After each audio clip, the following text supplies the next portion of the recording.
तो आज हम सभी लोग यहाँ पर समाव्यवता का अध्ययन करेंगे, जिसको आइसोमेरिज्म बोलते हैं। ठीक है, तो समाव्यवता कितने प्रकार की होती है और उसके उदाहरण। तो शुरू करते हैं हम लोग। समाव्यवता क्या होती है अभी हम आपको बता भी चुके हैं। ऐसे कार्बनिक यौगिक जिनके अणुसूत्र समान होते हैं परंतु उनके गुणों में अंतर होता है, उनकी संरचना में अंतर के कारण और जो उनकी त्रिविम विन्यास है उसमें स्थान में परिवर्तन के कारण। ठीक है, तो अब हम 1 बाय 1 पढ़ेंगे कि क्या होते हैं। तो सबसे पहले हम आते हैं संरचनात्मक समाव्यवता, स्ट्रक्चरल आइसोमेरिज्म। तो संरचनात्मक समाव्यवता क्या होती है? ऐसे कार्बनिक यौगिक जिनके अणुसूत्र समान होते हैं किंतु उनके गुणों में अंतर, उनकी संरचना में अंतर के कारण होती है। ये जो है निम्नलिखित प्रकार के होते हैं, 6 प्रकार के हैं आपके कोर्स में। पहला जो है आपका श्रृंखला समाव्यवता, जिसको चेन आइसोमेरिज्म कहते हैं। तो श्रृंखला समाव्यवता क्या हो गई? यहाँ पर मैंने लिखा हुआ है कि चेन में अंतर के कारण होती है। ऐसे कार्बनिक यौगिक जिनके अणुसूत्र समान होते हैं किंतु उनकी जो हम संरचना बनाते हैं उसकी जो श्रृंखला होती है, जो चेन होती है, उस चेन में अंतर के कारण उनके गुणों में अंतर होता है, उसे हम श्रृंखला समावेदी कहते हैं। ऐसे यौगिकों को देखिए एक उदाहरण के द्वारा समझाया है। ब्यूटेन, जिसका अणुसूत्र C4H10 है, इसकी हम संरचना बनाएंगे तो नॉर्मल ब्यूटेन को हम इस तरीके से लिख सकते हैं।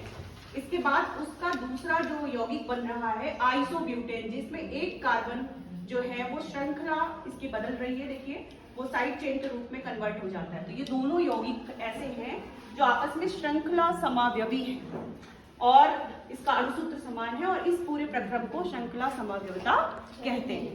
इसी प्रकार जो है अगला आपका जो है वो है स्थान समाव्यवता। तो स्थान समाव्यवता, जैसा कि आपको नाम से ही लग रहा है कि इसमें क्या होता है, जो क्रियात्मक समूह आपके कार्बनिक यौगिक में उपस्थित होते हैं उनके स्थान में परिवर्तन के कारण ऐसे कार्बनिक यौगिकों में अंतर होता है। किसमें अंतर होता है? रासायनिक और भौतिक गुणों में। तो उदाहरण के द्वारा हम समझते हैं। देखिए ब्यूटीन C4H8 इसका अणुसूत्र है। तो जब हम ब्यूटीन की संरचना बनाएंगे तो पहले कार्बनिक यौगिक में जो इसका डबल बॉन्ड है ये पहली पोजीशन से लगा है, मतलब पहले कार्बन से लगा है, तो ये ब्यूटीन 1 हो गया। इसी डबल बॉन्ड को हम शिफ्ट करके अगर दूसरी पोजीशन से लगा देते हैं तो ये ब्यूटीन 2 हो गया। तो ये दोनों आपस में आप देख सकते हैं कि इनके क्रियात्मक समूह में परिवर्तन हो रहा है। ठीक है, इसी प्रकार एल्कोहल भी आप एल्कोहल से भी बना सकते हैं कि एल्कोहल फर्स्ट पोजीशन से लगा हो या सेकेंड से लगा हो। ठीक है, तीसरा आपका है क्रियात्मक समाव्यवता। तो क्रियात्मक समाव्यवता, जैसा कि नाम से आपको स्पष्ट हो रहा होगा कि ऐसे कार्बनिक यौगिक जिनमें क्रियात्मक समूह अलग अलग हैं। तो आपको बहुत सारे फंक्शनल ग्रुप पढ़ाए गए हैं। उदाहरण के तौर पे आप ये देखिए, एक यहाँ पर अणुसूत्र हमने लिखा हुआ है C2H6O।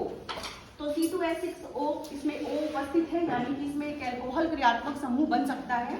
तो देखिए एथिल एल्कोहल CH3CH2OH, एक तो इसमें आइसोमर ये बन के आ गया और इसी O चूंकि O1 है तो एक यहाँ पर ईथर का भी कंपाउंड बन सकता है। तो ये CH3OCH3, दोनों के अणुसूत्र समान है लेकिन दोनों में क्रियात्मक समूह अलग अलग हैं। तो इसलिए ये किस प्रकार के समावयवी हो गए? क्रियात्मक समावयवी।